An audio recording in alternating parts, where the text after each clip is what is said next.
What you see in the arena is not the whole story. It's a show put on for the public. They see a fighter, a slave whose life is meant for entertainment. They watch him fight and die, and they think they know his world. They are completely wrong. The gladiators' real work wasn't in the Colosseum. It happened in the private, expensive bedrooms of Rome's richest and most powerful women. During the day, he was a slave trained to be a killer. But at night, he became something else. He became a secret keeper, a different kind of product.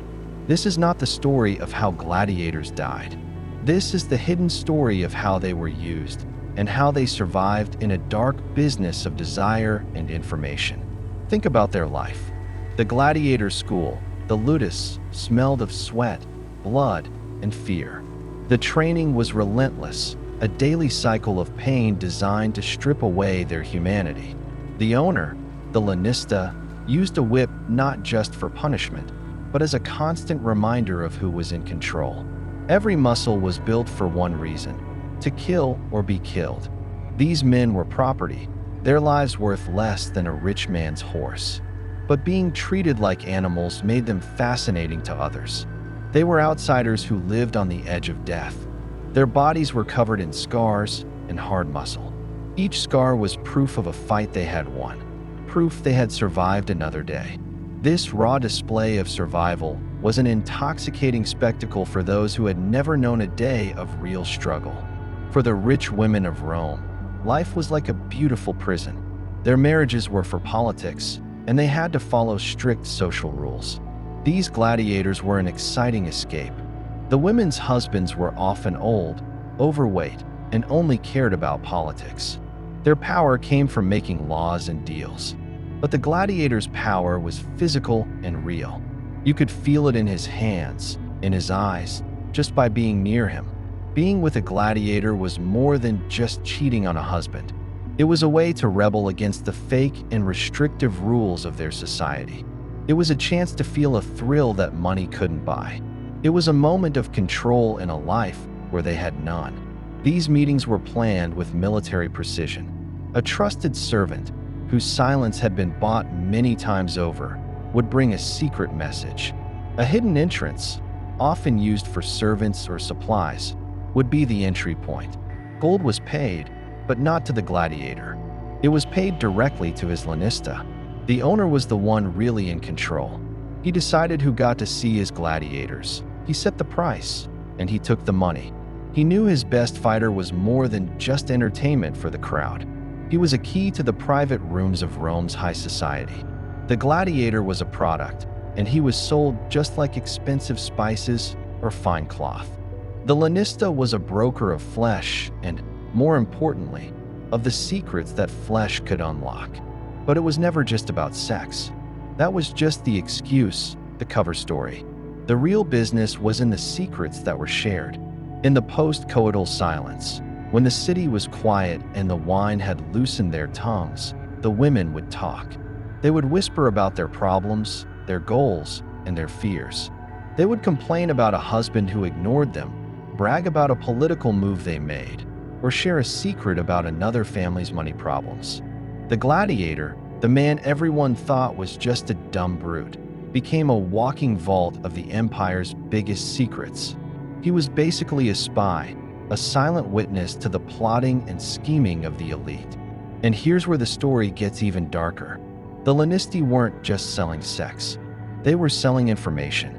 They trained their gladiators not just to be good fighters, but to be charming, quiet, and good listeners. A successful gladiator knew when to speak and when to simply absorb the information flowing around him. A lanista with a group of popular gladiators had a spy network as good as the emperor's. He could find out about a new trade deal before the government announced it. He could learn which general was planning to take over. He could play the stock market using information he got from a woman's confession in bed. The lanisti were the original information brokers, and their gladiators were their most valuable assets. The gladiator's body got him in the door, but the information he collected was the real prize. This secret business had its own strange products. The sweat from a winning gladiator was collected with a special tool. It was mixed with oil and sold in small, very expensive bottles. Women bought it because they believed it was a powerful love potion. But the whispers were worth much more than the sweat.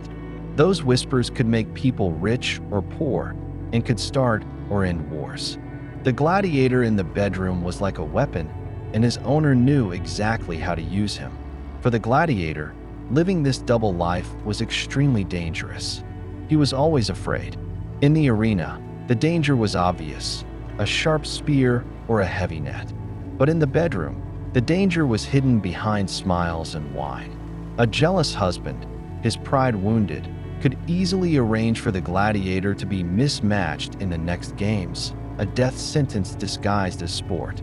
These powerful men were not stupid. They noticed the whispers, the changed attitudes of their wives. A new piece of jewelry on a servant, a sudden trip to a religious festival.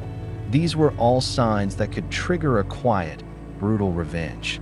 A woman who felt rejected could accuse him of a crime, and he would be publicly executed as a warning to others. He knew he was just a piece in a game played by powerful people. He couldn't trust anyone.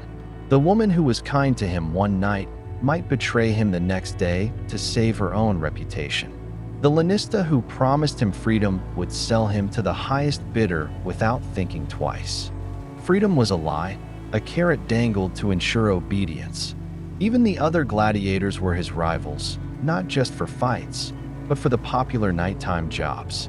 A fellow gladiator might report a secret conversation to the lanista to gain favor, or worse, spread a rumor that could get him killed. Every move he made was a risk. To survive, he had to be a good actor. He had to be whatever the rich woman wanted, a tough guy, a friend, a lover, or just someone who would listen quietly. This situation isn't just something from the past. It shows us something about people that never changes. Look at our world today. We are obsessed with celebrities and their private lives. We follow their scandals and their secrets. Athletes and movie stars are turned into products to be sold. Powerful people still use others to get information, to control what people think, and to hurt their enemies. The tools are different now. Social media, tabloids, secret recordings, but the reasons are the same. The desire for power, the excitement of doing something forbidden, and using people for personal gain are all still here. The story of the gladiator gigolo is like looking in a dark mirror at our own world. It makes us face a hard truth. History isn't a nice story of things always getting better. It's a repeating cycle of power, ambition, and survival that happens in the shadows. The official history books, written by the victors and the powerful, often leave out the real, messy, human parts. They tell us about emperors and battles, but they hide the stories of the people who were used and discarded along the way. If you want to find out more truths that have been hidden from history, subscribe to this channel and like the video. There are more stories waiting, and the next one will change how you see the past.